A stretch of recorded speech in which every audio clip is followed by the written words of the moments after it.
has accessed the details of the electoral reform proposals that are on the table. As Arunima was pointing out, paid news. What defines paid news? Debarment of the candidates. How will that really happen? Also, the decision on election validity in time-bound manner if challenged before a court of law. And of course, the exit and opinion polls. So a lot of communication that happens pre and after the polls. Cutting across back to Arunima. Arunima, please continue. You were elaborating on these 4 key points that we have put out for our viewers. Yes, so I just told you about increasing the vote base, constituents who can vote. I've discussed about NRIs and the possibility of online voting. The second thing they want to deliberate upon is paid news. What is paid news? At what level should you control it? Where should liability be fixed? So that's paid news. That is the second reform that is being debated upon. Debarment of candidates. Who are the candidates who should be debarred, and on what basis should you debar them?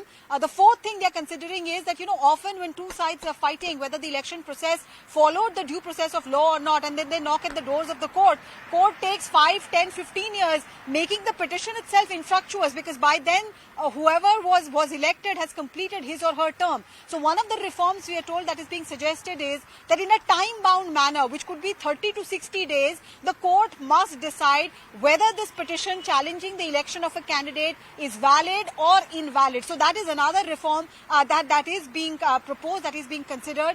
We do know that 2 questions that the country is looking for answers to is one about one nation, one poll, and second about linkages of Aadhaar with the electoral rolls. Now, on these questions, officials tell me that on Aadhaar, it is a voluntary process, but that voluntary process is being encouraged. People who want to include their Aadhaar with the election data are being encouraged to do it. On one nation, one poll, we are told that may not be a part of this round of reforms, because that requires wider consultation and could take a little more time. Wider consultation could take a little more time. Arunima, I want you to stay with us on the broadcast. Mr. Majid Memon, who's a lawyer and also a leader of the NCP, is joining us on the broadcast. Good evening, Mr. Memon. Thank you so much for speaking to us. Briefly, I'll tell you what my colleague Arunima is reporting, and these are the electoral reforms which are under consideration right now. The definition of paid news: once a candidate is debarred and if it's challenged before a court of law, then the decision should come in a time-bound manner from a court, and the exit and opinion polls, and the fact that perhaps there can be e-voting for a lot of Indians who live abroad or in different parts of the world. Your prima facie views on these entire reforms which are being proposed.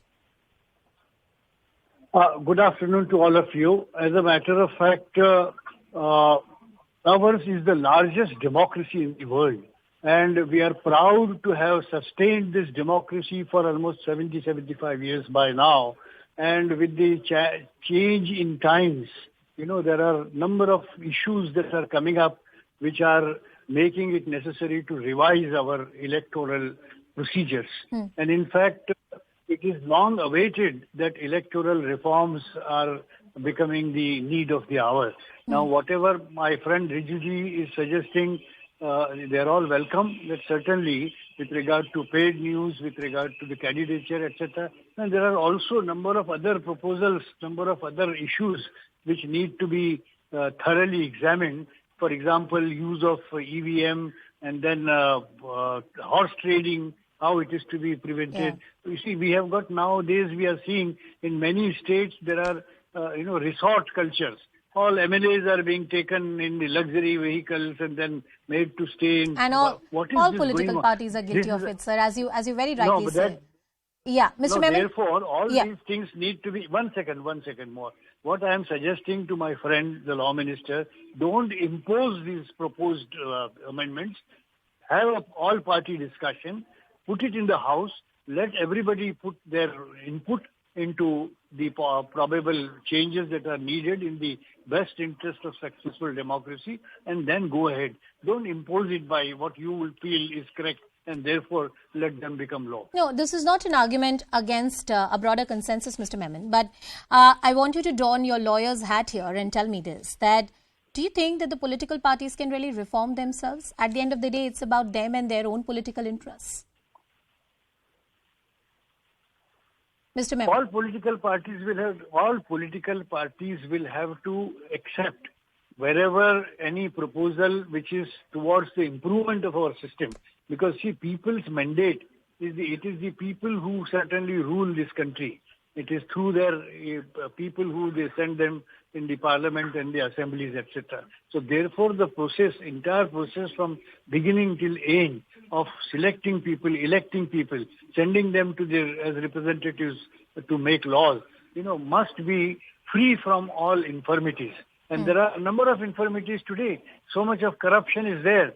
You see, MLAs and MPs are bought and sold openly. And then even the polling system, there is a lot of, influence being used by those who are in power, either in state or at the center.